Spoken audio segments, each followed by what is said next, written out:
the UI is landscape. So hopefully this is working in landscape now. Let's see. Hopefully I don't have to freaking change it. Oh my goodness. Okay. I hope I don't have to change this later on, because if it's not in landscape the way that I want it, then I will have to. Looks like the UI is in landscape. Don't know.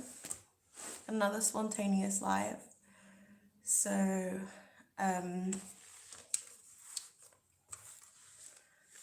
the meantime, let's see. If anybody does join, they could tell me if it works. I'm so bad at like this scheduling thing, by the way. I'm so sorry. For anyone who saw the thing that showed up that said I was gonna go live at like 4 p.m. I don't know how to fix that. I don't know how to change that. Okay, so it's 12:22 p.m. I love that. Like, I'm always seeing these like palindrome numbers and like angel numbers and stuff, which I think is cool. I'm still a little bit groggy, still a little bit tired. So I'm gonna just chill and proceed. I'm gonna just like, I haven't written down my notes yet. So here's my journal. I'm gonna be journaling today. Getting some thoughts down and just chatting like the camera, chatting to the camera as if I'm just recording a regular video. And to be fair, I could have just recorded this as a regular video to edit, because I never scheduled this. I never told anyone when I was going live. So, well, technically I did by accident, because I'm still learning the how to use all of like the UI and stuff like that. I keep saying I'm gonna properly schedule lives and tell people when I'm gonna go live, but I find it hard. Like, I'm at this point right now where it's just like I'm experimenting to see what times are best to go live. So I'm just gonna have to do a bit of trial and error, go live at different times, and like, you know, see the feedback, see the playback, all that kind of stuff, see how that goes. And then once I've been able to figure out a good time to go live, then I will try to keep it around that time, even if I don't do it every day. The other night I was supposed to go live, and then yesterday night I thought about going live, but I was just like too tired and too out of it just from the day and stuff. Sorry, my voice is like a little bit croaky. I have been super anxious lately, and I kind of want to start off, like, I know that's like quite a negative way to start like a video or a live, but I've been super anxious lately, and let me write that down actually.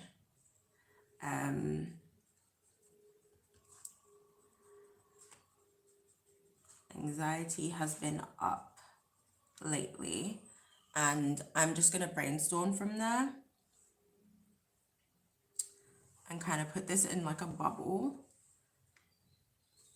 and then like I'm just gonna talk about like, you know, handling like my emotions and dealing with like what's going on in the world. Perhaps I need a social media detox in terms of like not consuming content, or like keeping content consumption to a very, very bare minimum. So I'm just gonna write down the things that come to mind first. So personal safety, being in public has always been anxiety inducing for me, but like I'm feeling like lately it's been so bad. Like, it has been so difficult for me to just like go out in public and not feel on edge at every second that I'm out of the house. I don't know if there's a name for that, I don't know if there's a name for that. In fact, let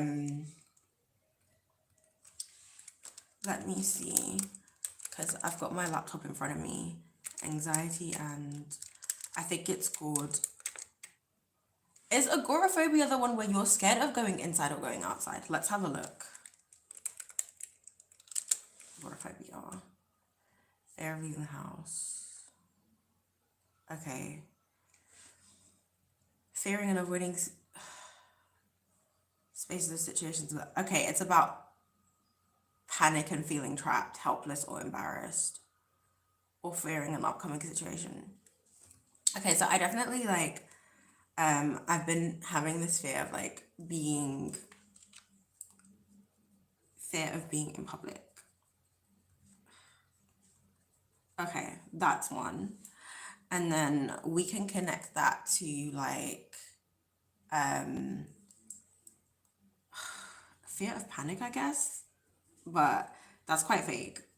Like, I'd need to elaborate on that, but I'm just like noting it down. So here's what my journal looks like. I'm just like, here's the bubble with the anxiety has been through the roof, and then there's the little bit, like that's basically what I'm doing. I think I'm gonna stay on live for like an hour-ish, and even if like no one's around really at this time, you guys can watch this back later and kind of like, you know, if it helps you to think about and consider certain things, or if there's anything that you can relate to, you can interact with the video later.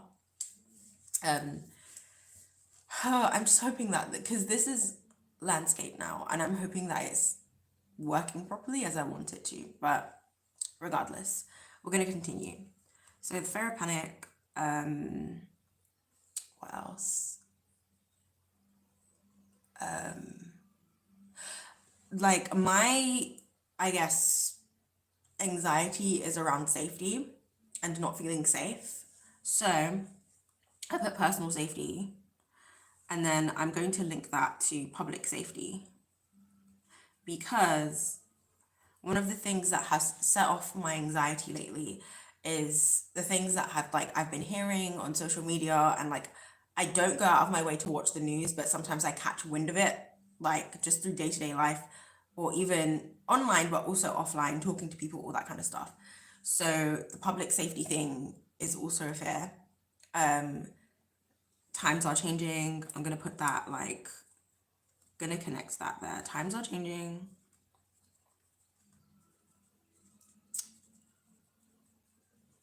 And then there's also like the discourse that's been going on online between men and women that has very much definitely been linked to the personal safety and public safety fears. So discourse between men and women. What else?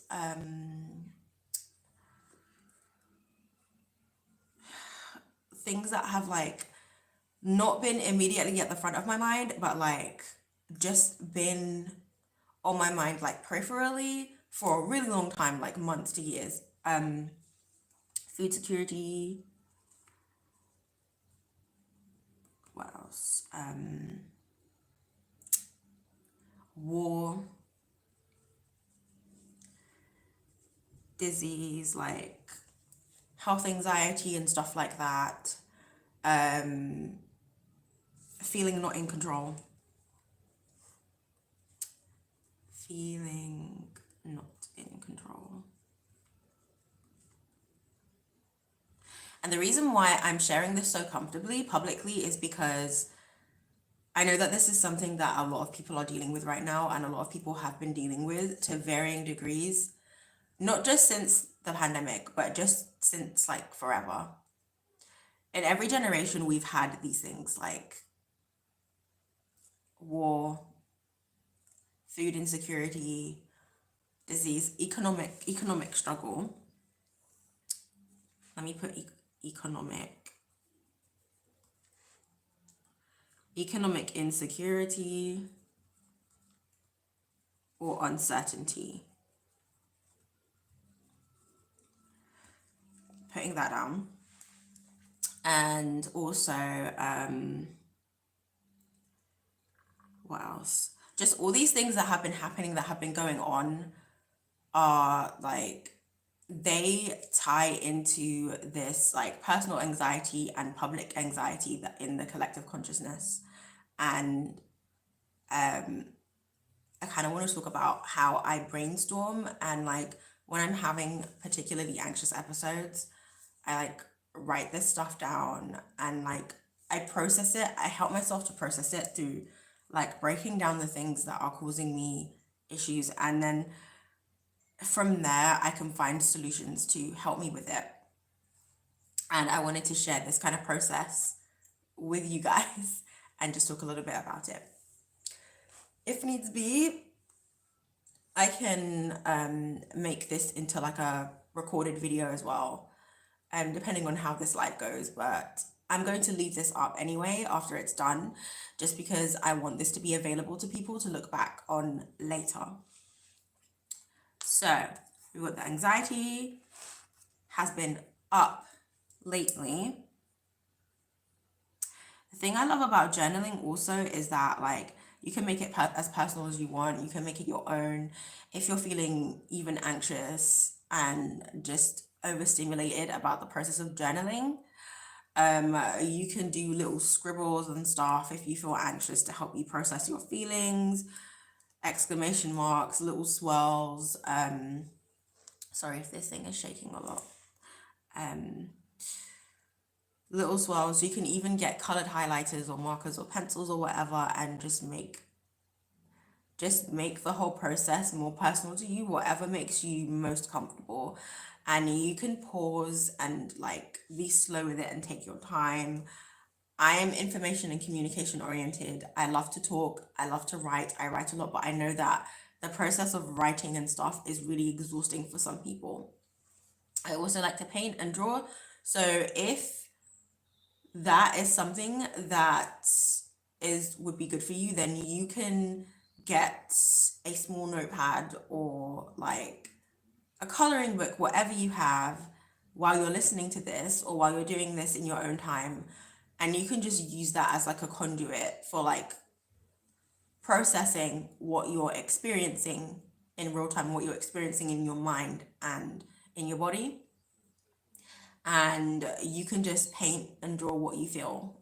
And don't overthink it. It doesn't have to be an exact depiction of what you're scared of or anything like that. It can just be like, use your emotions to guide you in what you're doing. Like, do it in a more like unconscious and primitive way, kind of like automatic writing or automatic drawing or painting or whatever. And I guess that kind of counts as like art therapy as well. Art therapy, writing therapy, all that kind of stuff is helpful. So these are things that can help you to kind of like process what you're going through right now. But yeah, just the anxiety has been really bad. Also, I'm sorry if this is very triggering, and I should have said this at the beginning of the live, but I'll add it to the description when I'm done. But please feel free to skip this video or like just wait until my next live if this is a bit triggering for you. I'm gonna try and keep it calm and, you know, not go too deep into anything, but to just be, you know, thorough like with my explanations of what I'm doing and stuff. So writing down these things collectively, I'm going to put the state of the world.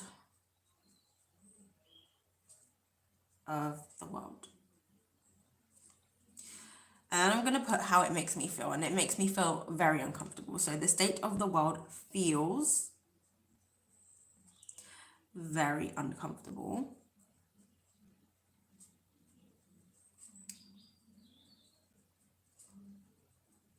Here. So I've written that down right here. And then I'm going to put another little arrow, and it makes me feel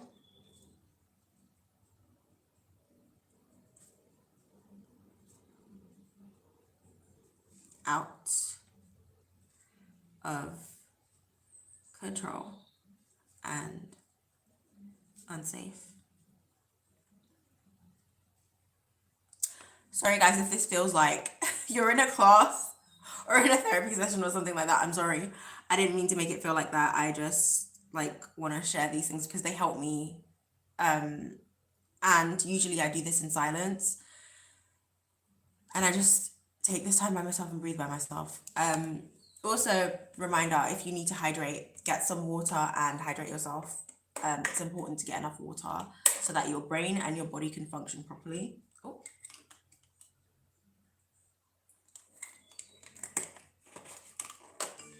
Especially if you haven't eaten. And don't worry, I'm not going to pressure you to go eat. But if you can't eat, and some, like when I'm very anxious, I find it hard to eat food. So if you can't eat, at the very least, sip some water.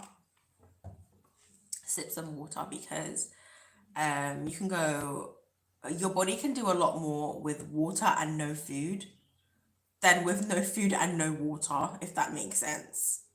Or even with like food and no water, if that makes sense. So sip a little bit of water, take it slow.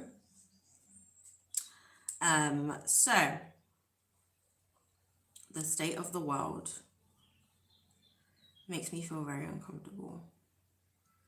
Just the action of like drawing like a little bubble. Sorry, I don't know if having the camera facing what I'm doing, like, I don't know, I feel a little bit self-conscious about that right now. And plus, like, it's not like there's anyone here yet, so I can just chill with that. I don't have to have it like tilted down and facing what I'm doing. Maybe next time though.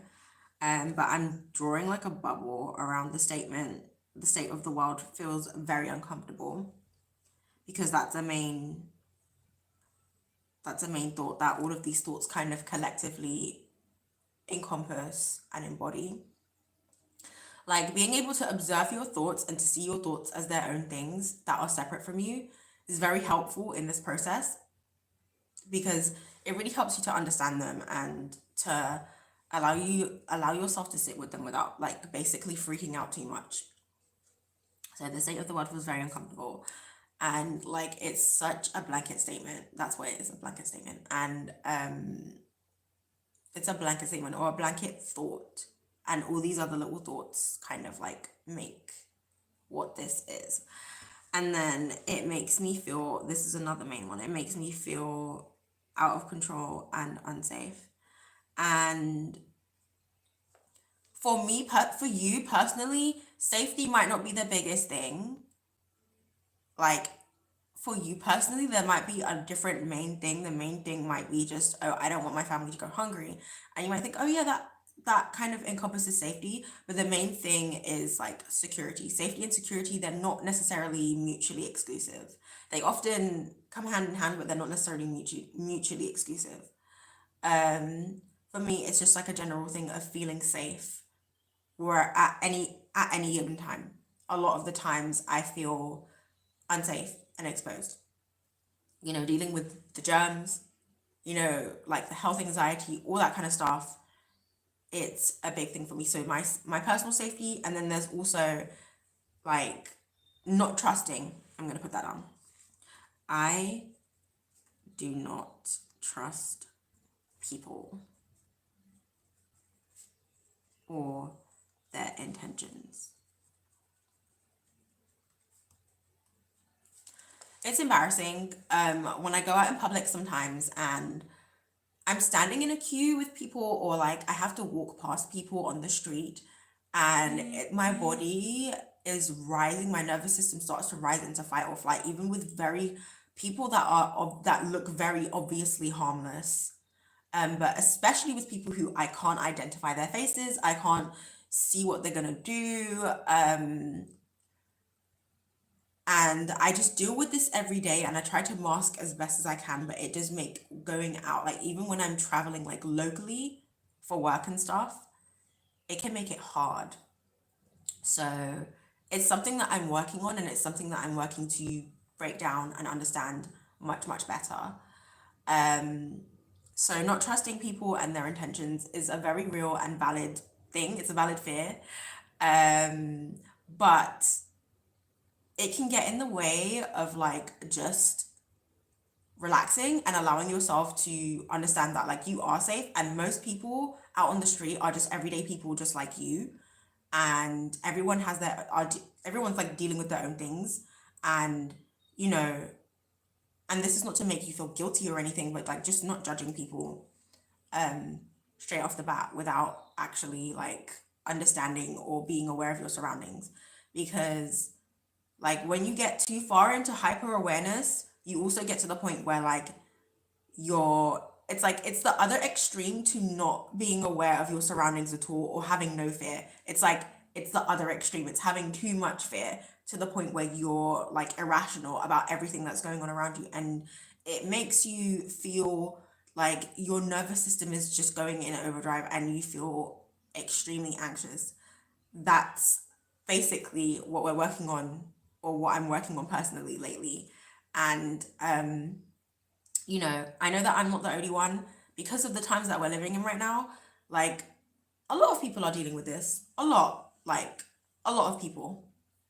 And I've heard this from people, like, even in like 2020 and stuff, I wasn't really dealing with it this bad, but like I heard like that a lot of people found it hard because of everything that was going on. It was affecting their mental health so much that even things like going outside and stuff, it's like they were on edge like all the time. And for me, being on edge like constantly whenever I'm outside to some degree is normal. It's just that like now it's more than like what it used to be. But like it was very much a norm for me. And I'm gonna write this down. Shame, embarrassment, and guilt. And I'm going to talk about these, like why these are relevant right now. So shame. You feel shame because it's like, it's embarrassing to go outside knowing that you're scared of everyone and everything. And it's literally just like, and you feel like this is not normal, this is totally irrational, but I don't know what to do to stop it. Like, it's scary. So it's embarrassing. It's an embarrassing thing. So there's shame. Also, because I've been like this since I was a kid, so a very long time. I used to get shamed by some of the adults around me, because when you have all these like fears, phobias, all that kind of stuff, it makes you act kind of like a bit unusual sometimes, and it's not always noticeable, but sometimes when it is, especially from the people who are closest to you, they kind of shame you for it. They're like, oh, what's wrong with you? Why are you acting like that? Oh, stop being silly, all that kind of stuff. I dealt with a lot of that shaming, so the shame is still there peripherally. Like, I understand that I don't have to be ashamed now, and I understand what these things are, but the shame is still there peripherally. So then there's the embarrassment. You feel embarrassed because you feel like you feel silly, obviously. You feel like, why am I like this? And why can I not just like snap out of it? Which also ties into feeling out of control and unsafe, because it reinforces that fear of like people around you, because not only are you afraid of the unpredictability of what people are thinking or doing around you and not being in control, but you're also afraid of anyone noticing or seeing through your mask, your societal mask, and therefore being able to judge you and make fun of you, just like the people from way back when used to do, or even in your current circumstances or life. So there's that. And then the guilt.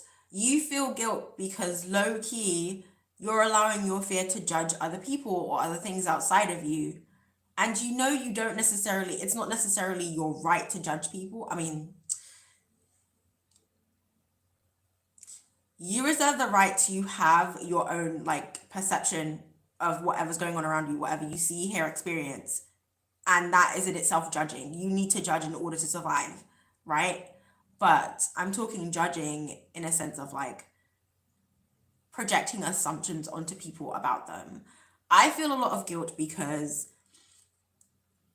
I find that sometimes if something happens in public, it's like I'm in fight or flight. Sometimes my first instinct is to get as far away from the situation as possible, but sometimes somebody needs help. So like I've had to kind of like intervene when like let's say like an elderly person passes out at a bus stop or something like that. And like because I'm already in a heightened sense of like panic or whatever, sometimes my first instinct is to freak out before I help, but I'm trying to curb that. Um Being in other high pressure situations that where I haven't had as much anxiety, I've been able to immediately snap into problem solving mode and to put all of my other um fears and stuff at the back burner of my brain. I know that the human brain is able to do that. That's why like EMTs exist and stuff like that. We have this amazing capability of doing that. But um the guilt is there when you are so frazzled by fight or flight and all the anxiety and stuff that your first immediate primal instinct is to flee rather than to like problem solve and and that's only in certain kinds of situations and it doesn't happen often. In fact, it hardly ever happens. But I also feel guilt because of the judgment thing. So I'm going to put fear judges people and a little arrow to the guilt. And then I'm going to put embarrassment. I'm going to put, what did I say about embarrassment? Fear of other people judging you and seeing your fear. And then I'm gonna put shame with that as well, because being shamed for that is not fun, because that shame sits with you once that it's like this experience, this person, I'm not even gonna like blame the person themselves because they're just doing what unconsciously they're programmed to do. So this experience deposits this shame initially at a certain time in your life. The shame stays there, it stays with you, and it loops, and it's exasperated in times like now where the anxiety is so like heightened.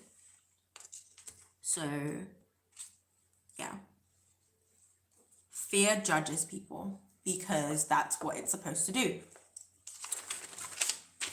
So this is the first page so far of today's little journaling session. So let's go from the fear judges people. Let me write that down on another page. Fear judges people. Why? Fear judges people because, so let's look at what fear exists for.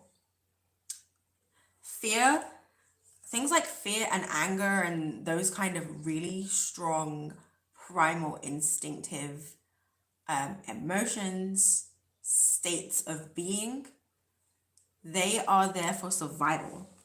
So that's the first reason. So fear judges people. Why? Survival. That's what it's there for. Next, fear exists to keep you alive, in all honesty. You know how babies aren't fearless and they will do things like, try to put their hands in fire, throw themselves into and onto things that they have no understanding could kill them, run into situations that they don't understand, run into the road, all that kind of stuff. We develop our fear in order to not be like that, so that our species can continue to exist, all right? And I know that most people understand that, but I think it's good to reinforce that reminder that that is what it's for. And when you talk about these things, it helps your brain to understand where and when it is being irrational, and it helps you to actually like, I found that even when I used to get panic attacks and stuff every night like clockwork, once I learned what they were, and once I understood, like really just deeply understood what they were, it's like that was an incredible catalyst shift into basically stopping my panic attacks. It stopped them in their tracks, and it allowed me to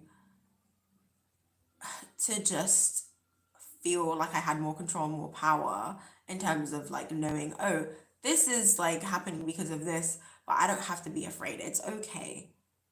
It's okay. And you know, when you hear phrases like knowledge is power, like when things like this happen, I'm just like, I've always known what knowledge is power means, but now I really, really deeply understand what it means when people say, oh, knowledge is power, because it literally is. Now, fear judges people, yes, at a baseline, it's for survival, but let's talk about in this context, okay? Like being anxious and being scared, especially when being out in public. It judges people to keep you aware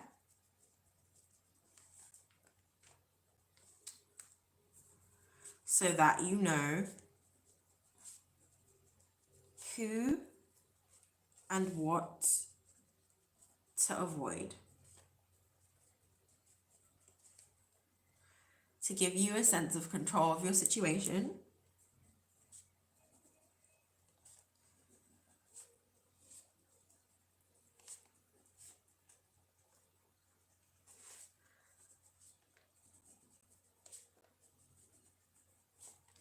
and lastly,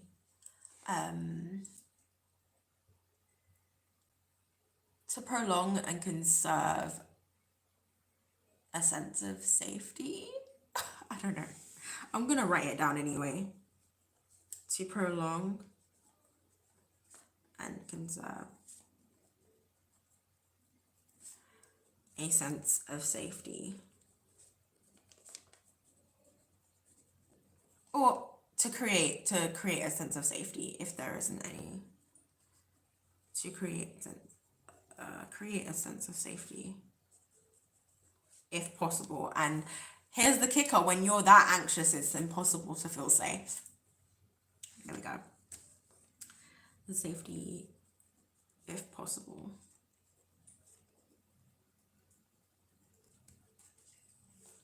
So we're breaking down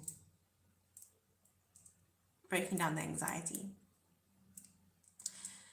This feels really refreshing. I feel like I'm giving myself a mini therapy session, but I do this periodically anyway. What else? There's Maxie. If you hear my stomach, I'm sorry, I'm hungry, and now that I've drunk water, it's kick-started my appetite, my hunger, so I think I'm gonna have a piece of fruit when I get off live.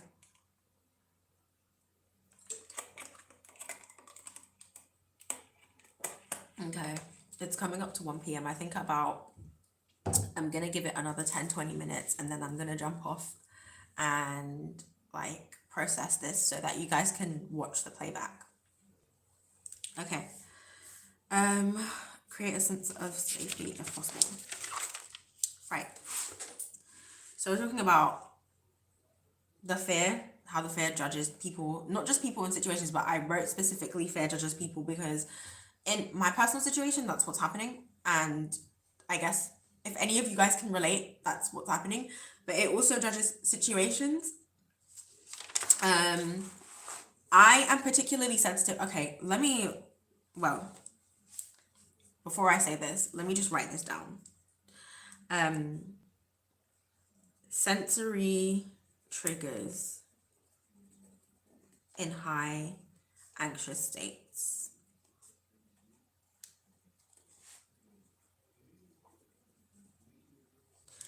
I know that some people are going to be like, well, when you're highly anxious, aren't all your senses, basically, all of your basic senses just like really heightened and super like easy to trigger?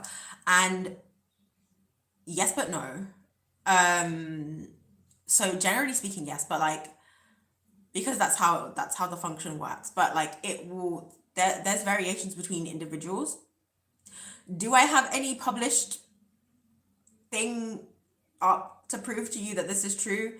No, but this is a no-brainer because everyone's brains are a little bit different. So there's going to be variation between individuals.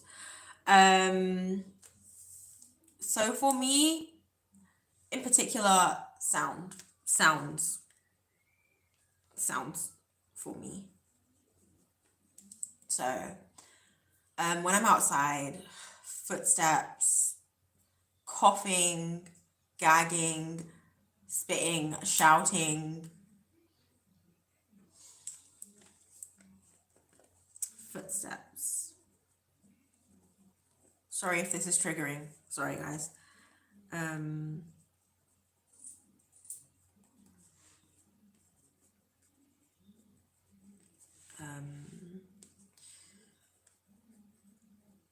And these are normal street sounds that you will hear all over the world, wherever you go, in any highly populated area, any city, town, like when things are busy, you're gonna hear these things all the time. But when I'm super anxious, there she is. She's up. When I'm super anxious, I hear it like it's like almost like it's 10 times louder. And you know how, obviously, like when you think about how your brain processes sound,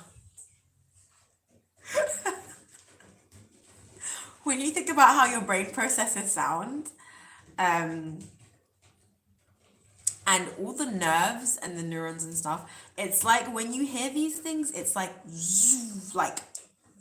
through your mind and your body. Sorry if this is triggering, but that's how I experience it. I am a highly sensitive person already. I'm already highly sensitive. So when I'm in this really highly triggered highly triggered state, it's like I'll hear something and I can feel the nerves just like it's a weird feeling that I don't know how to describe, but it's horrible. I know I'm smiling, I'm laughing because of Maxie, because I feel kind of awkward, and also because there's like no one here, but it is an awful feeling. It's terrible. Like your body kind of just jerks a little bit. And it's embarrassing because it can sometimes happen in public. And when that happens in public, it makes you even more self-conscious, and it makes you literally want to run and hide. And, you feel so cowardly, even though you know deep down that you're not a coward, because I'm not a coward. I'm not a coward. I'm just very sensitive. I just have a sensitive nervous system. So, put the sound is one of my biggest, like, I guess, sensory triggers. Madam,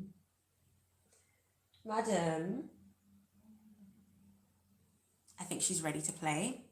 I'm gonna play with her in a moment when I get off live. But she's probably ready to eat as well.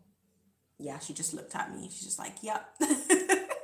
Anyway, so sound is one of my major sensory like triggers. And then what was the last one? Shouting was the last one. Shouting, clamoring. These are just normal city sounds. Like literally, I'll be playing a video game and like, the city ambience in certain video games and stuff, like, and I'll literally just hear it. And it's just like, these are normal sounds. But when I'm out and it's like, I'm in that heightened state, then it's like the actual sound is 10 times louder and I can hear it like it's right in my ear, even though it's like really far away. Such is I don't want to say plight, because I don't feel victimized. I don't feel victimized by my own nervous system. I really don't. Even though like all the stuff that I've spoken about so far might sort of come across that way, I literally don't. I don't feel like that at all. I don't. And some people might be like, oh, I know where this is going. She's going to say that, like, this is kind of like a superpower. And I guess in some ways it is, but I don't want to talk about that today. Not today. Today we're just journaling, okay? We're just processing. So sounds, smells, which is, I think, for almost anybody. I have an experience that happened to me a few weeks ago, literally in my head right now, and that was freaking horrible. Like, I'm not gonna talk about it right now, but smell is like a major one. Um, I'm not gonna like go into all the different smells, but like you guys can probably imagine the bad smells, which are just normal. Like that's the thing. They're just like when you're living in a big city as well, it's normal. And you know what's the most frustrating thing? It's like you've got the and the pollution smells, and then you've got all the nasty smells, and then sometimes all of that is mixed with the smells of like the food stands, and like from restaurants, and like even perfumes and stuff from certain stores. All of that mixes together. Like, I'm just thinking about this now, and I'm thinking, no wonder I am chronically just overstimulated. I love what being in a major city has taught me, and like just being used to an environment like that. Even though I say I'm used to it, but this is just I'm still so sensitive and reactive to it. But I think I'm just like consciously I'm used to it because like I just live it every day, or almost every day. But so I'm just gonna jot down bad smells, pollution, and the pollution also, like, it adds to the health anxiety. So do the bad smells as well. I'll give you one example of a bad smell. Um, so I'm a Londoner, and when I'm in central London, I'll be walking up some of the walking up the streets with some of the most expensive buildings, like, those big department stores. They're the only ones that can afford to rent those buildings and have their stores in those buildings.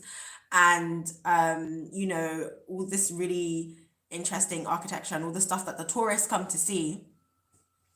And you're seeing all this grand stuff, and then you just smell sewage. Like, just walking up all this grand, this beautiful like stuff, and then it's like you just smell sewage and you smell drains. And I've always laughed at that and found that funny because it's like it's such a metaphor. Like, it speaks to me, someone with an artistic brain and an artistic eye. Like, it's almost like a performance art in itself, because you're like walking up, like, I don't know, say Regent Street, and then all you can smell is sewage.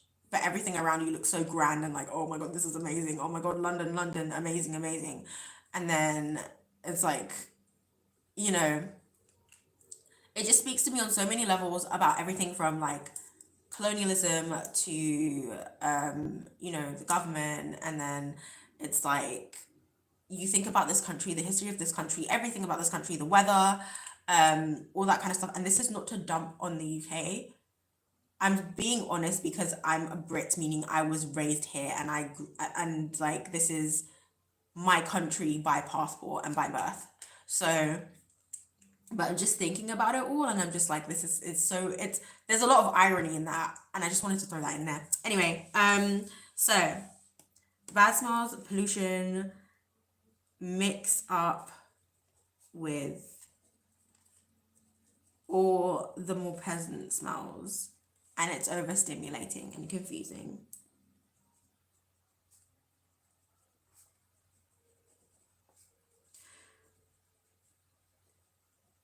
Overstimulating. So this page is pretty much like just these annotations. So that's super overstimulating. So sounds and smells are two of my biggest ones. Sights, like what you see in front of you, obviously is another major one, but I think that what I hear and what I smell is more triggering than what I see. But all of those senses, they're heightened when you're like super, super anxious. Okay. I think I'd give it like 10 or 15 more minutes. Let's see. Ooh, another one that I just thought of, and I've spoken about this before, probably not on this channel, but like I made this really short video that I'm not sure if I've deleted it or anything, but I was just talking about just certain types of weather and like texture and stuff like that. I'm gonna link those two in a minute. Weather,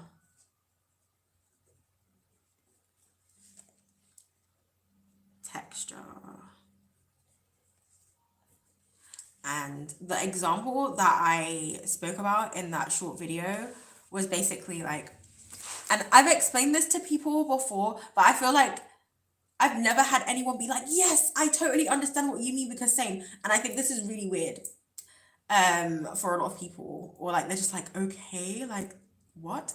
But basically, you know when during the fall season when all the leaves fall down and stuff like that, and like obviously in nature that's supposed to create mulch, and that's supposed to nourish the earth for the next, nourish the soil basically. I understand why it exists, okay? But basically when you've got all of that falling on concrete, especially in big cities, and you have like the trees along the pathways and stuff, and you've got all of that falling on concrete and tarmac, and then it starts to rot down, and then it rains and rains on top of it. It creates this mushy, slimy stuff that gets stuck to your shoes and gets dragged everywhere. That just on a sensory level, it just makes me gag. And also another thing is like it makes me feel the same way as like, for example, when the weather is really bad and I get on a bus or something or a train or whatever, and there is like just rotting slimy stuff just on the floor, or like there's wet tissues, or like there's orange peels and peanut shells and stuff. All that stuff makes me just, my whole body just, like, I can't explain the feeling, but it's like I see this stuff and I can almost feel, it's like my nerves start freaking out.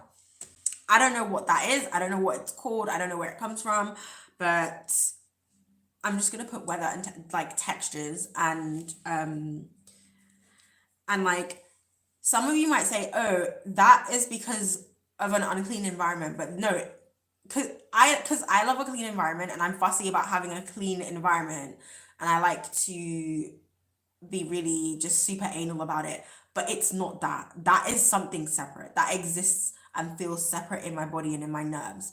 It's kind of like a part of it, but it's not, that's not like exactly what I'm talking about. This is like a very sensory, like, reaction to something that just, it's an ick, if you want to call it that. It's a sensory ick, but it also it's exasperated when I'm very anxious, and it's another thing that I associate with being in public spaces where not everybody has the same consideration or the same levels of comfort as another person, like, or everyone just in general doesn't have the same levels of consideration or comfort. Like, that's just, you know, that's just it. So someone might be comfortable with having all this stuff strewn about and just, but like for me, I would just literally just visibly be like, "Ugh," like I have to get off, I have to get out of here. It feels horrible. The leaf mulch thing, like if I'm in a very natural place like a forest or something and there's leaf mulch on the forest floor, like first of all, that slime doesn't really, you don't really see it because it's all in contact with the soil life and stuff like that. So it's not as uncomfortable to be in, and like I just feel so much more comfortable in nature because everything is in its place, it's where it's supposed to be. So none of that is discomfort is really created. But if I'm in the concrete jungle, just absolutely no. So, smells, weather, texture, environment, spatial awareness,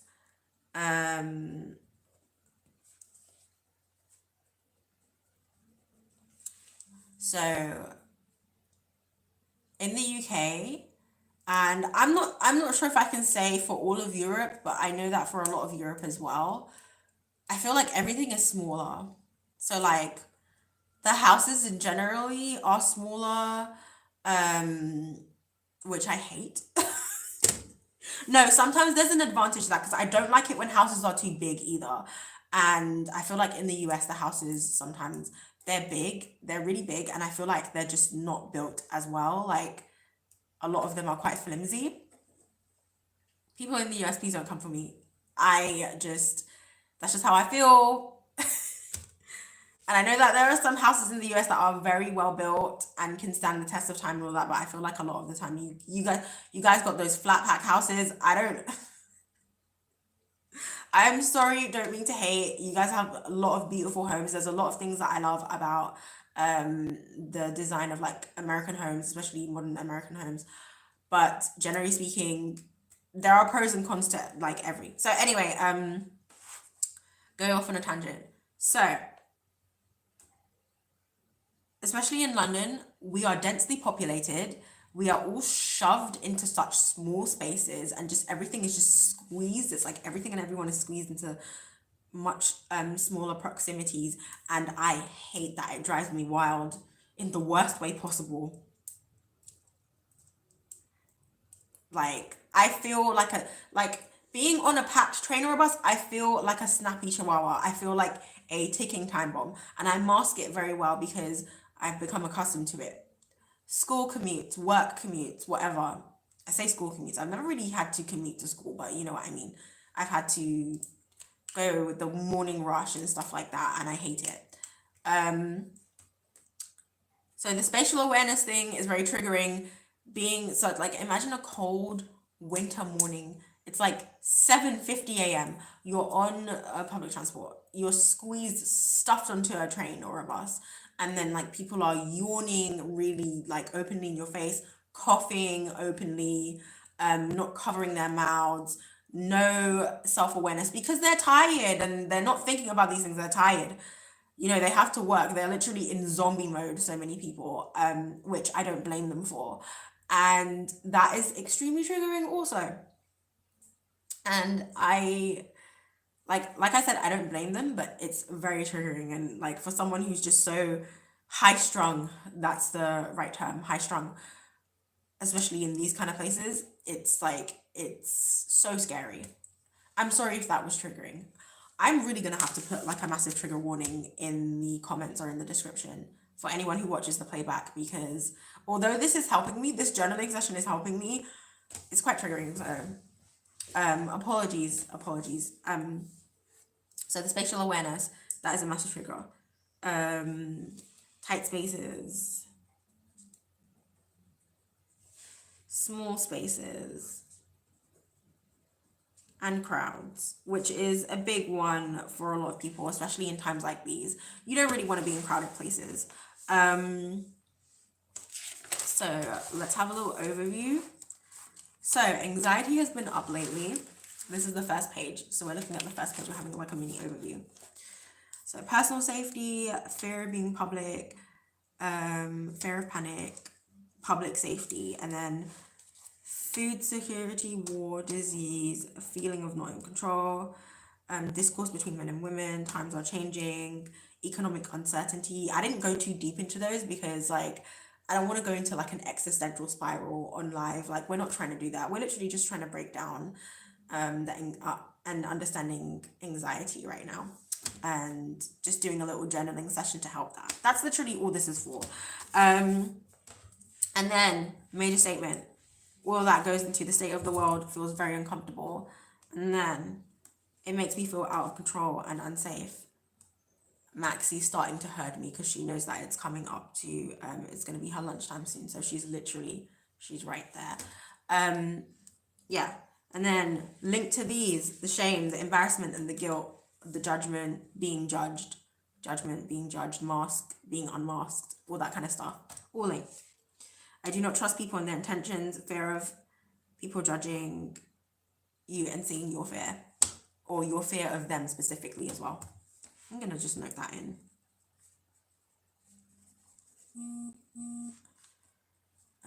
Specifically.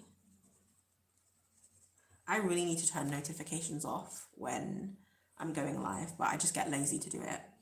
Okay, so, and then fear judges people. Why? Survival, to keep you aware so that you know and who and what to avoid, and to give you a sense of control of your situation, to prolong and conserve a sense of safety or create one if possible. You know, we've come to that understanding. Sensory triggers in high anxious states. Sounds, we went through the sounds, and then we've got the smells, and we went through the smells, and then the weather and the texture, and then like the environmental, like spatial awareness, we went through that. So we've broken all of that down. I want to backtrack a little bit. Public safety and all that kind of stuff. Let's see. I want to go back to the public safety, the discourse, the war, the disease, all that kind of stuff. Basically, let me start a new page.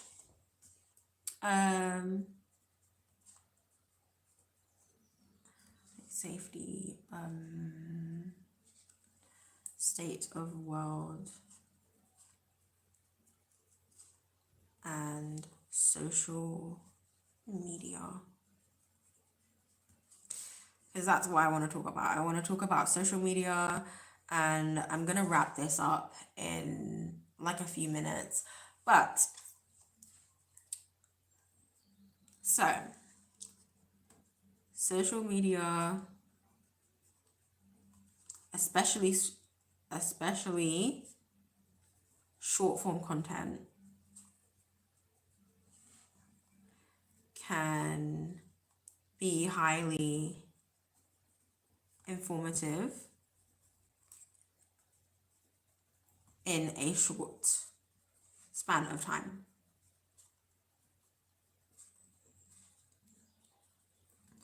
And that includes misinformation.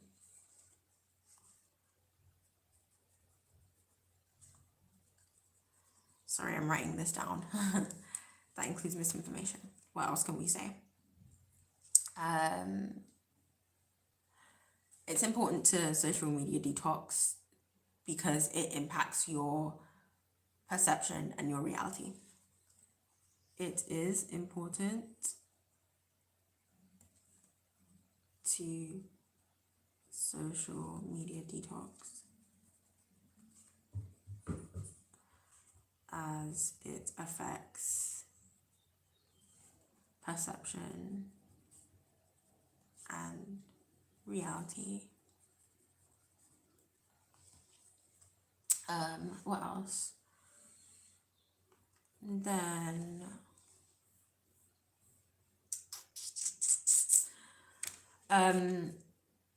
mindful content consuming can help you to not anticipate the worst. Because when you are consuming too much of a certain type of content,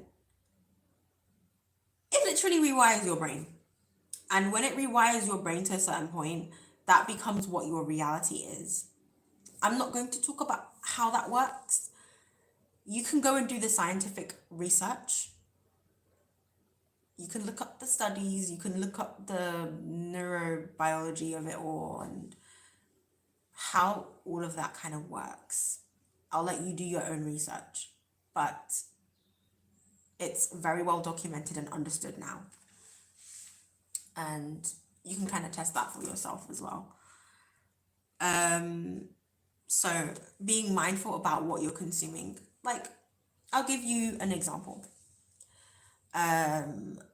Some of you may have parents, relatives, friends, parents, aunties, uncles, whatever it is, who are always glued to the news on the television. Always, always, always. And as a result, especially if they don't go outside ever, they live in a constant state of panic and fear. And this becomes, it's not to say that, their fears are not valid, but because they are watching the news all the time, they're watching these things all the time, it's like that is what their brain constantly perceives their world as being. And that becomes their reality, even if in just their mind. And so they don't go outside often. And when they do go outside, because they're literally hardwired to see and to perceive the world a certain way, that is all they're going to really see and experience when they do go outside. It's a scary thought. And it's really important to be mindful of the media, like not just what's on your phone, but just in general, like what you're listening to, who you have around you, your social circle as well. Everything kind of impacts that. I don't need to write this down in particular, but this is something that I have been doing. I have been doing consistently since really being on social media and deciding that I wanted to do social media myself. I have been very strict about taming my algorithm. I'm going to write this down. Tame your algorithm. And whatever social platform that you use on a regular basis, all the ones that you use on a regular basis and that you open at least once a day or more, you have to do this with all of them. So, for example, if you use Facebook regularly, you need to do it with Facebook. I don't use Facebook regularly, so that's neither here nor there. Instagram.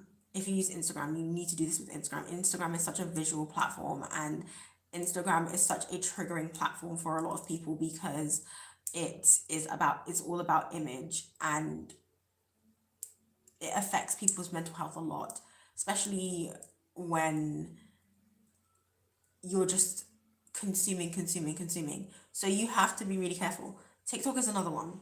You need to tame your algorithm on TikTok. How do you do these?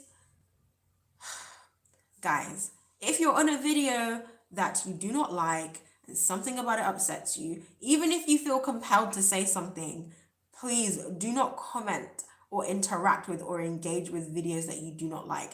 You have to scroll to the thingy where it says not interested or I don't like this, not interested, to get it to that's how you tell your algorithm that you do not want to see more things like this. Because if you interact with it, and that includes watching the whole thing and then scrolling past, that counts as engagement now. And that tells the algorithm that you want to see more things like that. So you have to really be on top of it. Anything that is off key or you feel doesn't belong there, including ads, you have to let the algorithm know, I do not want to see this. Sometimes you have to do it many times to tame it until you get your algorithm to how you want it to be. And this is so important for your mental health. If you're going to use social media, or if you use social media for work so you can't avoid it, at the very least, take this action for yourself and protect your mental health, protect your physical health, because the mind-body connection. Every time I open my social media feed, I am inspired, something makes me laugh or makes me smile, or something educates me with information that is so invaluable. And that is my aim. I want to be that person on social media as well. I want to be a safe space. I want to educate people if if needs be, or I want to inspire people. I don't want to be a part of the problem. I want to be a part of the solution. Period. And I want to open social media and see solutions and see inspiration. I don't want to open social media and then come off social media feeling panicked and feeling anxious with my heart racing and my nerves just fried up and oh my gosh, I've seen all this and I feel like this and now I have to go outside. I don't want to be dealing with that at all. And I'm not saying that you should ignore what's going on out there in the world, but this is key. If you want to keep your mind intact, you have to have boundaries with all of it, because all of this stuff that's going on in the world is not exactly new.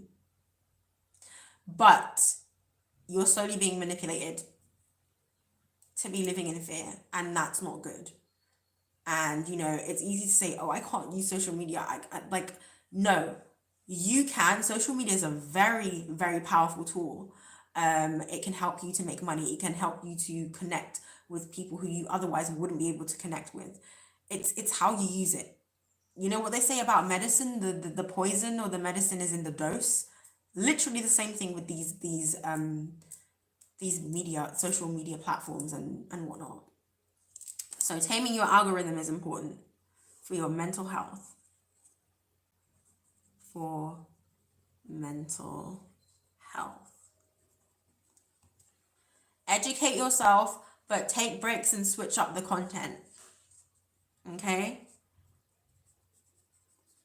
There are things that are beneficial to you that you may be consuming on social media, but even though it's beneficial to you, it's still quite heavy and it can still have a negative impact on your mental health if you don't set boundaries with it. It's the same thing, like, for example, if you're researching anything to do with history, you're gonna, it can mentally sort of crack you a little bit if you're not careful.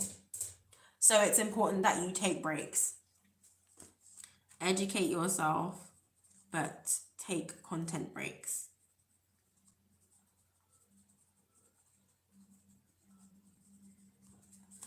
So for me, I have been looking at a lot of content about the discourse between men and women, and learning so many things from older women, and just learning about how to conduct myself going forward as times are changing and we are evolving and things are changing, and protecting myself, and just understanding how to navigate this new world that we're in. And I always make sure to check in with myself and to understand that, I'm not here to be radicalized. Absolutely not. And that it is time for me, when it's time, I take breaks. I switch the content that I'm listening to or that I'm consuming. I switch it up. It's okay to be entertained on social media. It's okay to have entertainment. I don't know why. Well, I do know why people can sometimes be so anti-entertainment, like, oh, this is brain rot, this is that. No, you need some of that. You need some of that. Some of it, okay? Or this like heavy stuff that you're consuming on a day-to-day basis, it's not always good. She's hungry. She wants me to get up. That's why she's doing that. It's not good. So taming your algorithm is important, but understanding how to navigate social media with discipline. And the discipline is not even that much discipline. It's literally just being like, oh, so these videos, let me switch up my algorithm. Let me change my algorithm. Like, my algorithm has too much of this. I want to look at stuff about, like, I don't know, I want to learn all about beekeeping and honeybees or something. And I know what you're thinking, oh, that can go down a dark rabbit hole too, but I'm just throwing that out there as an example. So now I want to see honeybees buzzing in the flowers, all these things that you start to see affect your mental health, the colors, the sounds, the vibrations, all that kind of stuff. You can switch it up at any time. You have the power when it comes to social media. You really, really do. And I feel like people need to stop allowing social media to victimize them. Like, all these influencers that make you feel like crap, like you have to be like them, and you come off the social media and you look at yourself in the mirror and you feel terrible and you want to do all these things to yourself. Like, unfollow these people. Better yet, block these people. Like, we like to talk about blocking celebrities. Like, any content creators that make you feel terrible about yourself, no matter who they are, it doesn't matter. Like, it's not a personal thing on their character or anything like that, but just no thanks. Like, I don't want to see this shit anymore. Like, just block them. Block the accounts. Block the fan accounts. Fandom's another toxic thing. I'm not going to talk about it right now, but Jesus Lord. Sorry, using the Lord's name in vain, I'm sorry. I'm not religious, but, I'm respectful. Just... listen, you guys already know where I'm gonna go with this, but you've got to, like, you wield this is like this phone, this thing in your hand. It's like you're holding it. It's not holding you. It's not holding your mind hostage, you know what I mean? Like, you have the power, like, to do what you need to do and to have that discipline. Anyway, so that's it for now. We've come a long way with our journaling session this time. Look how much we've done. We've done like 3 pages. This, and then this. I feel so much lighter after this journaling session, and I want to thank you guys, those of you who watch the playback, who tune in, who've come to check it out.